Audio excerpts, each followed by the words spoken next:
ತುಂಬ ಭಯ ಆಗ್ತಾ ಇದ್ದಿದ್ದಂದರೆ ಹೊರಗಡೆ ಹೋಗೋದಕ್ಕಿಂತ ಮುಂಚೆ ಒಂದು ಸಣ್ಣ ಫ್ಲ್ಯಾಶ್ ಬ್ಯಾಕು. ಆಲ್ಮೋಸ್ಟ್ 15 ವರ್ಷ ಆದಮೇಲೆ ಈ ಒಂದು ಜಾಗಕ್ಕೆ ಬಂದಿದ್ದೀನಿ. ಈಗ ಸದ್ಯಕ್ಕೆ I am like getting that ಆ ಒಂದು ಎಮೋಷನ್ಗೆ ಹೋಗ್ತಾ ಇದ್ದೀನಿ.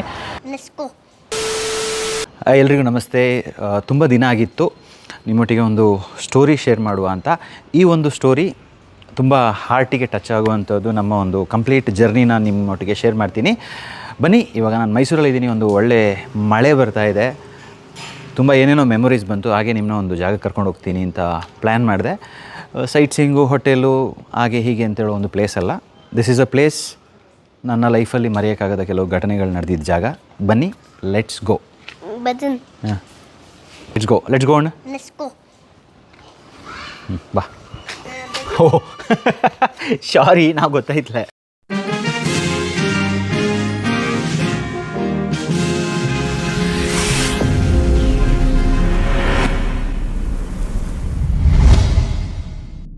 ನನಗೆ ಮೈಸೂರು ಅಂದರೆ ಒಂದು ನೆನಪು. ಚಿಕ್ಕದ್ರಲ್ಲಿ ಸಿದ್ಧಾರ್ಥ ಲೇಔಟು ಮತ್ತು ಈ ಬಸ್ ಸ್ಟ್ಯಾಂಡು, ಸಬರ್ ಬಸ್ ಸ್ಟ್ಯಾಂಡು, ಆ ಕಡೆ ಎಲ್ಲ ಸುತ್ತಾಡೋದು, ಮಳೆಯಲ್ಲಿ ಐಸ್ ಕ್ರೀಮ್ ತಿನ್ನೋದು, ಚಾಟ್ ಸ್ಟ್ರೀಟಿಗೆ ಹೋಗಿ ಪಾನಿಪುರಿ, ಮಸಾಲೆ ಪುರಿ ತಿನ್ನೋದು, ಇದೆಲ್ಲ ಒಂದು ಗೋಲ್ಡನ್ ಮೆಮೊರೀಸ್. ಆದರೆ ಫ್ರೆಂಡ್ಸ್ ಒಟ್ಟಿಗೆ, ಕಸಿನ್ಸ್ ಒಟ್ಟಿಗೆ ಚಿಕ್ಕದ್ರಲ್ಲಿ. ಇನ್ನೊಂದು ಕಡೆ ತುಂಬ ಭಯ ಆಗ್ತಾ ಇದ್ದಿದ್ದಂದರೆ ಒಂದು ಮಿಷನ್ ಹಾಸ್ಪಿಟ್ಲಲ್ಲಿ ನಮ್ಮ ತಂದೆಯವರು ಫಸ್ಟ್ ಅಡ್ಮಿಟ್ ಆಗಿದ್ದಾಗ 8th ಸ್ಟ್ಯಾಂಡರ್ಡಲ್ಲಿ ಇರಬೇಕಾದ್ರೆ ತುಂಬ ಫೈನಾನ್ಷಿಯಲ್ ಕ್ರೈಸಿಸ್ ಆಗಿಬಿಡ್ತು ಫ್ಯಾಮ್ಲಿಯಲ್ಲಿ. ಇಂಟ್ರೆಸ್ಟಿಗೆ ದುಡ್ಡು ತೆಕ್ಕೊಂಡು ಎಷ್ಟೋ ವರ್ಷ ಅದು ಕಟ್ಕೊಂಡೇ ಆಗಿಬಿಡ್ತು ಅವರ ಒಂದು ಹೆಲ್ತನ್ನ ರೆಡಿ ಮಾಡೋಕ್ಕೆ. ಆಮೇಲೆ ನೆಕ್ಸ್ಟು ಸೆಕೆಂಡ್ ಟೈಮ್ ಅವರು ಹಾಸ್ಪಿಟ್ಲ್ ಅಡ್ಮಿಟ್ ಆಗಿದ್ದು KR ಹಾಸ್ಪಿಟ್ಲಲ್ಲಿ. ಅಲ್ಲಿ ಅವರ ಒಂದು ಕಾಲನ್ನ ಕಟ್ ಮಾಡಿದ್ರು, ಆ್ಯಂಪ್ಯೂಟ್ ಮಾಡಿದ್ರು. ಅದೊಂದು ನನಗೆ ಮರೆಯೋಕ್ಕಾಗದಂಥ ಒಂದು ಮೆಮೊರೀಸು. ಅದಾದಮೇಲೆ ಚಿಕ್ಕ ಚಿಕ್ಕ ಹಾಸ್ಪಿಟ್ಲಲ್ಲಿ ತುಂಬ ಹೋಗ್ತಾಯಿದ್ರು. ಅವರಿಗೆ health issue back to back ಆಗ್ತಾ ಇರಬೇಕಾದ್ರೆ ಸಫರಿಂಗ್ ಅಂತ ಇತ್ತು. ಆಮೇಲೆ ಫೈನಲಾಗಿ ಈಗ ನಿಮ್ಮನ್ನ ನಾನು ಕರ್ಕೊಂಡು ಹೋಗ್ತಾ ಇರೋ ಜಾಗ, ಅದರಲ್ಲಿ ತುಂಬ ಕಥೆಗಳಿದೆ. ನೀವು ಕಮೆಂಟಲ್ಲಿ ಹೇಳಿ, ಈ ಒಂದು ವಿಡಿಯೋ ನೋಡಿ ನಿಮಗೆ ಏನೇನು ಅರ್ಥ ಆಯಿತು. ಅಂದರೆ ಎಲ್ಲರೂ ಬೇರೆ ಬೇರೆ ಆ್ಯಂಗಲಿಂದ ನೋಡ್ತೀರಾ. ಸೊ ಏನು ಅರ್ಥ ಆಯಿತು, ಏನು ಕಲ್ತ್ರಿ, ವಾಟ್ ಈಸ್ ದಟ್ ಇನ್ಪುಟ್ ಅಂತ ಹೇಳ್ಬಿಟ್ಟು. ಸೊ ಬನ್ನಿ, ಇವಾಗ let's go to that place.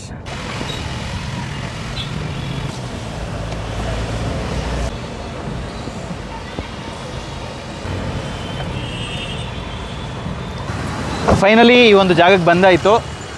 ಒಳಗಡೆ ಹೋಗೋದಕ್ಕಿಂತ ಮುಂಚೆ ಒಂದು ಸಣ್ಣ ಫ್ಲ್ಯಾಶ್ ಬ್ಯಾಕು. ನಮ್ಮ ತಂದೆಯವರು ಯಾರಾಗಿದ್ದರು ಅಂತ ಹೇಳಿದ್ರೆ, he was a business owner, timber merchant ಆಗಿದ್ದರು. ಲಿಕ್ಕರ್ ಬಿಸ್ನೆಸ್ ಮಾಡ್ತಾಯಿದ್ರು. ತುಂಬ ಬೇಜಾನು ಬಿಸ್ನೆಸ್ಗೆಲ್ಲ ಕೈ ಹಾಕಿದ್ರು. ಮೈಸೂರಿಗೆ ಫ್ಯಾನ್ಸಿಯಾಗಿ ಬಂದು ಹೋಗ್ತಾಯಿದ್ರಂತೆ. ಜಸ್ಟು ಕಮ್ ವಿತ್ ಫ್ರೆಂಡ್ಸು, ಒಳ್ಳೆ ಹೋಟೆಲಲ್ಲಿ ಊಟ ಮಾಡ್ಕೊಂಡು ಹೋಗೋದು, ಬೆಂಗಳೂರಿಗೆ ಹೋಗಿ ಹೋಟೆಲಲ್ಲಿ ಊಟ ಮಾಡ್ಕೊಂಡು ಹೋಗೋದು. ಅವರ ಒಂದು ಗ್ಯಾಂಗಲ್ಲಿ ಗ್ಯಾಂಗ್ಸ್ಟರ್ಸು ಇರ್ತಿದ್ರು, ಪೊಲಿಟಿಷಿಯನ್ಸು ಇರ್ತಾಯಿದ್ರು, ಫ್ರೆಂಡ್ಸು ಇರ್ತಾಯಿದ್ರು. ಸೊ ಈ ಥರ ಒಂದು ಸೆಟಪ್ಪಲ್ಲಿ ಬೆಳೆದವರು. ಬಟ್ ಮದುವೆ ಆದಮೇಲೆ ಈ ಸ್ಟಾರ್ಟೆಡ್ ಸೀಯಿಂಗ್ ಅ ಡೌನ್ಫಾಲ್. ಲೈಫಲ್ಲಿ ಏನೋ ಒಂಥರ ಕ್ರ್ಯಾಶ್ ಆಗಿ ಸ್ಟಾರ್ಟ್ ಆಯಿತು. And whatever I have seen him was like most of the time, ಇವೊಂದು ಬೇರೆ ಬೇರೆ ಬಿಸ್ನೆಸ್ ಮಾಡಿದ್ರು ಡಿಪ್ರೆಷನ್ ಆಗ್ತಾಯಿತ್ತು ಅವರಿಗೆ. ಎಲ್ಲೋ ಒಂದು ಕಡೆ ಸಫರ್ ಆಗ್ತಾಯಿದ್ದೀನಿ, ಹೆಲ್ತ್ ವಿಷಯದಲ್ಲಿ, ಬಿಸ್ನೆಸ್ ವಿಷಯದಲ್ಲಿ ಟೇಕ್ ಆಫ್ ಆಗ್ತಾಯಿಲ್ಲ ಅಂತ ಹೇಳೋ ಒಂದು ನೋವು. ಆಮೇಲೆ ಏನಾಯಿತು ಅಂತ ಹೇಳ್ಬಿಟ್ಟು ಒಳಗಡೆ ಹೋಗಿ ನಿಮ್ಮ ಹತ್ರ ಶೇರ್ ಮಾಡ್ತೀನಿ. ಲೆಟ್ಸ್ ಗೋ, ಬನ್ನಿ.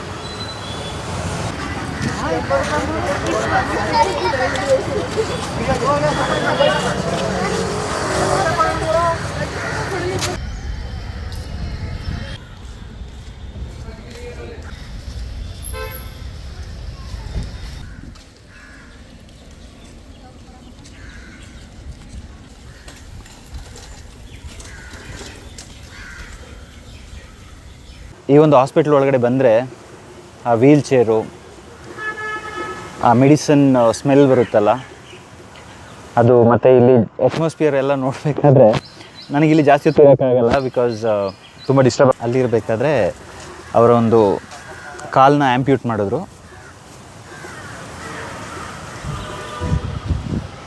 These are all the memories. ಬನ್ನಿ, ಇವಾಗ ನನಗಿಲ್ಲಿ ಜಾಸ್ತಿ ಹೊತ್ತು ಇರೋಕ್ಕಾಗಲ್ಲ, ಅಲ್ಲೊಂದು ಕಡೆ ಹೋಗುವ. ಅಲ್ಲಿ ನಿಮ್ಮ ಹತ್ರ ನಾನು ಜಾಸ್ತಿ ಮಾತಾಡ್ತಾ ಇದ್ದೀನಿ, ಯಾಕಂದರೆ this is very difficult for me. Let's go. Almost 15 ವರ್ಷ ಆದಮೇಲೆ ಈ ಒಂದು ಜಾಗಕ್ಕೆ ಬಂದಿದ್ದೀನಿ. ಇಲ್ಲಿ ನಿಮಗೆ ಈ ಕೇಳುವಂಥ ಸೌಂಡ್ ಇದೆಯಲ್ಲ, 15 ವರ್ಷದ ಹಿಂದೆನೂ ಸೇಮ್ ಸೌಂಡು, ಕಾಗೆ, ಆ ಒಂದು ಪಕ್ಷಿ, ಮಧ್ಯ ಮಧ್ಯದಲ್ಲಿ ಆ್ಯಂಬ್ಯುಲೆನ್ಸು, ಜನರು ಓಡಾಟ, ಇದೆಲ್ಲ ನೋಡುವಾಗ ನನಗೆ ನನ್ನ ಒಂದು ಆ ಎಮೋಷ್ನಲ್ ಮೊಮೆಂಟ್ ಯೋಚನೆ ಆಗುತ್ತೆ. ನನ್ನ ಒಂದು ಪೀಕ್ ಕೆರಿಯರು ಆಸ್ಟ್ರೇಲಿಯಾ ನ್ಯೂಜಿಲೆಂಡ್ ಬ್ಯಾಂಕಲ್ಲಿ ವರ್ಕ್ ಮಾಡ್ತಾಯಿದ್ದೆ. ಅಲ್ಲೊಂದು ಕಡೆ ನನ್ನ ಕೆರಿಯರ್ ಬಿಲ್ಡ್ ಆಗ್ತಾಯಿತ್ತು, ಇನ್ನೊಂದು ಕಡೆ ನಮ್ಮದು ಬಿಸ್ನೆಸ್ ಜಸ್ಟ್ ಸ್ಟಾರ್ಟ್ ಮಾಡಿದೆ. ಒಂದು ಕೆಲವೇ ತಿಂಗಳುಗಳಾಗಿತ್ತು. ಡ್ಯಾನ್ಸಿಂಗ್ ಕೆರಿಯರಲ್ಲಿ ಒಂದು ಶೋಗೆ ಕೊರಿಯೋಗ್ರಫಿ ನಡೀತಾ ಇತ್ತು. ಒಂದು ಡ್ಯಾನ್ಸ್ ಕ್ಲಾಸಲ್ಲಿ ವರ್ಕ್ ಮಾಡ್ತಾಯಿದ್ದೆ. ಸೊ ನಾನು ನನ್ನ ಡ್ಯಾನ್ಸ್ ಪಾರ್ಟ್ನರು ಒಂದು ಸಾಲ್ಸಾ ಪ್ರಾಕ್ಟೀಸ್ ಮಾಡ್ತಾಯಿದ್ವಿ. ಕೇರಳದಲ್ಲಿ ಶೋ ಇತ್ತು. ಪ್ರಾಕ್ಟೀಸ್ ಮಾಡ್ತಾ ಇರಬೇಕಾದ್ರೆ ಮಧ್ಯದಲ್ಲಿ ಒಂದು ಕಾಲ್ ಬರುತ್ತೆ ನನಗೆ. ಏನೋ ಒಂದು ಫುಲ್ ಎಕ್ಸೈಟ್ಮೆಂಟು, ಡ್ಯಾನ್ಸಿಗೆ ಹೋಗಬೇಕು, ಕೇರಳದಲ್ಲಿ ಒಂದು ಒಳ್ಳೆಯ ಪರ್ಫಾರ್ಮೆನ್ಸು. ನಾನೊಂದು ಲೀಡ್ ಡ್ಯಾನ್ಸಾಗಿ ಒಂದು ಕೊರಿಯೋಗ್ರಫಿ ಮಾಡ್ತಾಯಿದ್ರು ಅವರು. ಮನೆಯಿಂದ ಕಾಲು, ಅಪ್ಪನಿಗೆ ಹುಷಾರಿಲ್ದಾಗ್ಬಿಟ್ಟಿದೆ ಅಂತ. ಸೊ ನಮಗಿದು ಕಾಮನ್, ಒಂದು 4-5 ಸತಿ ಅವ್ರಿಗೆ ಹುಷಾರಿಲ್ದಾಗಿತ್ತು. ಆಮೇಲೆ ನಾನು ಹೇಳಿದೆ, ಏನು ಮಾಡ್ತೀರಾ, ವಿರಾಜಪೇಟೆಗೆ ಕರ್ಕೊಂಡು ಹೋಗಿದ್ದೀರಾ ಹಾಸ್ಪಿಟ್ಲಿಗೆ ಅಂತ. ಇಲ್ಲ, ಅಲ್ಲಿ ಕರ್ಕೊಂಡು ಹೋಗಿದ್ವಿ, ಬಟ್ ಅಲ್ಲಿ ಅವ್ರಿಗೆ ಟ್ರೀಟ್ಮೆಂಟ್ ಕೊಡೋಕ್ಕಾಗಲ್ಲ, ನೀವು ಮೈಸೂರಿಗೆ ಕರ್ಕೊಂಡು ಹೋಗ್ಬಿಡಿ ಅಂತ ಗೈಡ್ ಮಾಡಿದ್ರು. ಹಾಗೆ ಮೈಸೂರಿಗೆ ಹೋಗೋಕ್ಕೆ ಹೇಳಿದ್ರು, ಕರ್ಕೊಂಡು ಬರ್ತಾಯಿದ್ದೀವಿ ಅಂತ ಹೇಳಿದ್ರು. ನಾನು ಸರಿ ಅಂತ ಹೇಳಿ, ನಾನು ಆವಾಗೊಂದು 95,000 ರುಪೀಸು ನಾನು ನಮ್ಮ ಅಮ್ಮ ಎಲ್ಲ ಕಲೆಕ್ಟ್ ಮಾಡಿ ಒಂದು ಸೆಕೆಂಡ್ ಹ್ಯಾಂಡ್ ಕಾರ್ ತಗೊಂಡಿದ್ವಿ. ಅದೇ ಕಾರಲ್ಲಿ ಅಪ್ಪನ ಕರ್ಕೊಂಡು ಬಂದರು ಇಲ್ಲಿ ಹಾಸ್ಪಿಟ್ಲಿಗೆ. ಆಮೇಲೆ ನನಗೀಗ 3 ಆಪ್ಷನ್ ಇದೆ. ಒಂದು ಬಿಸ್ನೆಸ್ ಕೊಡಗಲ್ಲಿ, ಅಲ್ಲಿಗೆ ಹೋಗಬೇಕು. ಇನ್ನೊಂದು ಕೇರಳದಲ್ಲಿ ನನಗೆ ಡ್ಯಾನ್ಸ್ ಶೋ ಇದೆ. 3ನೇದು ಇಲ್ಲಿ ಅಪ್ಪನಿಗೆ ಹುಷಾರಿಲ್ಲ, ಎಲ್ಲಿಗೆ ಹೋಗಬೇಕು ಅಂತ ಕನ್ಫ್ಯೂಷನ್ನು. ಹುಷಾರಿಲ್ದಿರೋದು ಕಾಮನ್ ಆಗಿ ಆಗ್ತಾಯಿದೆ ಅಂತ ಹೇಳೋ ಒಂದು ಮೈಂಡ್ಸೆಟ್ಟು. ಆಮೇಲೆ ಪ್ರಾಕ್ಟೀಸ್ ಆಯಿತು. ಲಾಸ್ಟ್ ಮಿನಿಟಲ್ಲಿ ನಾನು ನನ್ನ ಶಕ್ತಿ ಸರ್ ಅಂತ ಇದ್ದರು, ನನ್ನ ಒಂದು ಕೊರಿಯೋಗ್ರಫರ್, ಅವ್ರ ಹತ್ರ ಹೇಳಿದೆ, ಈ ಥರ ಹುಷಾರಿಲ್ಲ ಅಪ್ಪನಿಗೆ, ಏನು ಮಾಡಬೇಕು ಅಂತ ಗೊತ್ತಿಲ್ಲ, ಮೈಸೂರಿಗೆ ಕರ್ಕೊಂಡು ಬಂದಿದ್ದಾರೆ ಅಂತ. ಸೊ ಅವ್ರು ಹೇಳಿದ್ರು, ಇಲ್ಲ ನೀನು ಹೋಗ್ಬಿಡು, ಯಾಕಂದರೆ ಶೋ ನಾನು ಹ್ಯಾಂಡಲ್ ಮಾಡ್ತೀನಿ ಅಂತ ನನ್ನ ಈ ಕಡೆ ಕಳಿಸಿದ್ರು. ಸೊ ಆ ಶೋಗೆ ನಾನು ಹೋಗೋಕ್ಕಾಗಿಲ್ಲ ಕೇರಳಕ್ಕೆ. ಇಲ್ಲಿಗೆ ಬಂದಾಗ ತಂದೆನ ಅಡ್ಮಿಟ್ ಮಾಡಿದರು ಹಾಸ್ಪಿಟ್ಲಲ್ಲಿ. ವಿಲ್ ಪವರ್ ತುಂಬ ಇತ್ತು ಅವರಿಗೆ.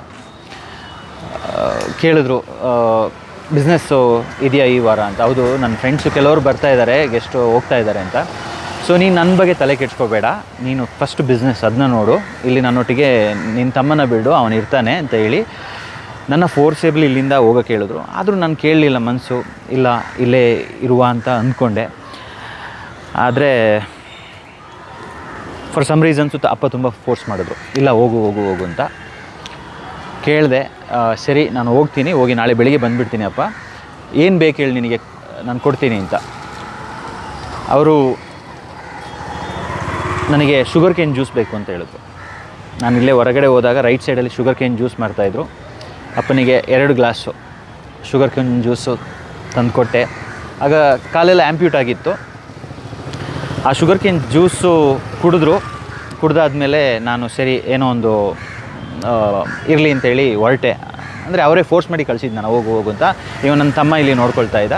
ನಾನು ಅಮ್ಮ ಹೋಗಿ ಅಲ್ಲಿ ನಮ್ಮ ಊರಲ್ಲಿ ಏನಿದೆ ಒಂದು ಲೈಕ್ ಅರೇಂಜ್ಮೆಂಟ್ಸ್ ಮಾಡಿ ಬಂದುಬಿಡುವ, ಇಲ್ಲಾಂದರೆ ಅಲ್ಲಿ ಏನಾದರೂ ಮಿಸ್ಯೂಸ್ ಆಗೋದು, ಯಾರು ಕೆಲಸಕ್ಕೆ ಏನಾದರೂ ಎಸ್ಟೇಟಲ್ಲಿ ತೊಂದರೆ ಆಗೋದು ಅಂತ ಹೇಳೋದು ಒಂದು ಮೈಂಡ್ಸೆಟ್ಟಲ್ಲಿ ಇರೋದ್ರಿಂದ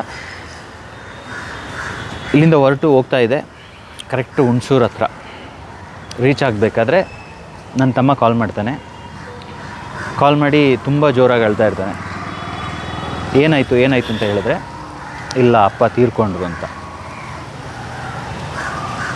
ಕಾರ್ನ ನಮ್ಮ ಒಂದು ಡಿವಿಯೇಷನ್, ಹುಣಸೂರು ಡಿವಿಯೇಷನ್ನು, ಅಲ್ಲಿ ನಿಲ್ಲಿಸ್ಬಿಟ್ಟು ತುಂಬ ಅಳ್ತೀನಿ. ಅತ್ತಾಗ ಅಮ್ಮನೂ ಅಳಕ್ಕೆ ಸ್ಟಾರ್ಟ್ ಮಾಡ್ತಾರೆ. ಅಮ್ಮನ ಸಮಾಧಾನ ಮಾಡ್ತೀನಿ. ಸಮಾಧಾನ ಮಾಡಿದ್ಮೇಲೆ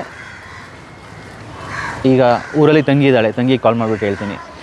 ನನಗೆ ಇದೊಂದು ಹೇಳ್ಬೇಕಾದ್ರೆ ಸ್ವಲ್ಪ ಎಮೋಷನ್ ಬೇರೆ ಥರ ಹೋಗ್ತಾ ಇದೆ. ತಂಗಿ ಕಾಲ್ ಮಾಡಿಬಿಟ್ಟು ಒಂದೇ ಮಾತು, ಅಪ್ಪ ತೀರ್ಕೊಂಡಿದ್ದಾರೆ. So 2 option.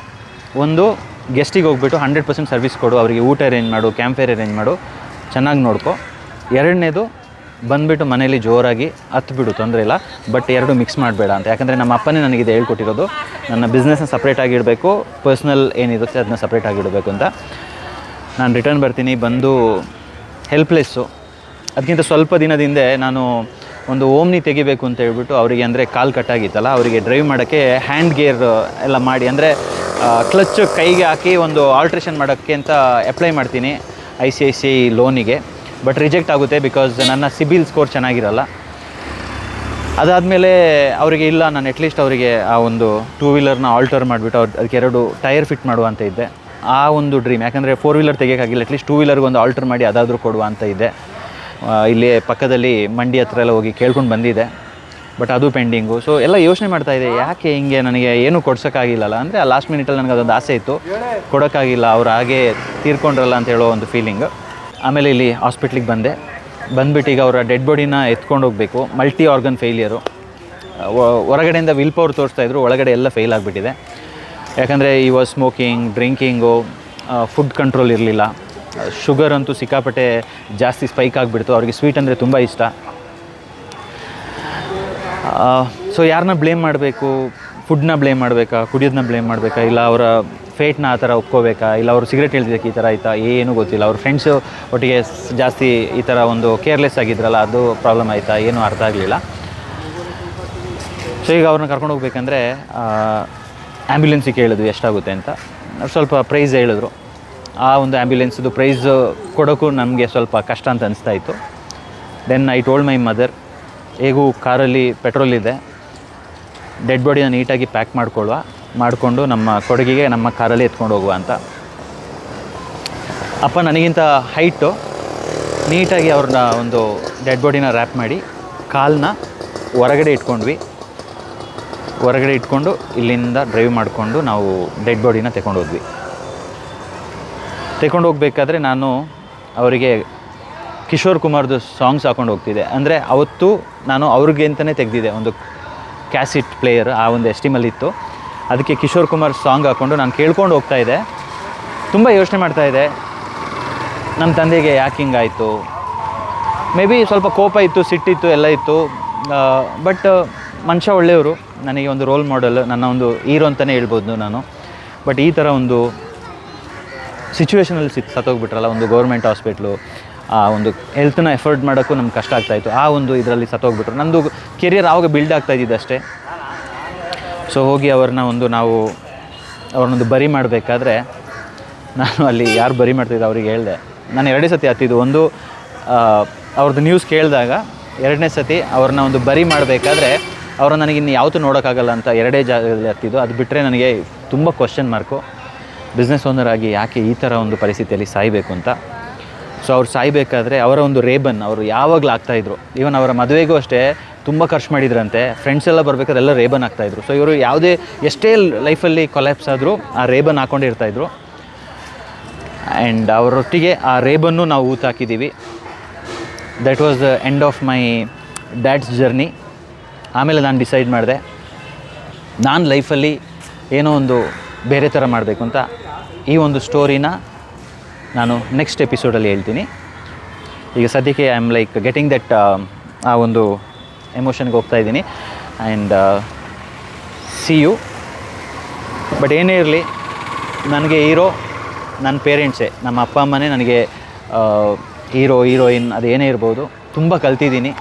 So this is not to say I was bad, I was bad. ಇದು ತುಂಬ ಡಿಕೋಡ್ ಮಾಡೋಕ್ಕೆ ಹೋದರೆ ಯಾರು ಸರಿ, ಯಾರು ಕೆಟ್ಟವರು, ಒಳ್ಳೆಯವರು ಅಂತೆಲ್ಲ ಜಡ್ಜ್ ಮಾಡೋಕ್ಕೆ ಆಗಲ್ಲ. ಬಿಕಾಸ್ ತುಂಬ ಆಸ್ಪೆಕ್ಟ್ಸ್ ಇದೆ. ಸೊ ಮುಂದಿನ ವೀಡಿಯೋದಲ್ಲಿ ಸಿಗುವ. ಟೇಕ್ ಕೇರ್, ಬಾಯ್.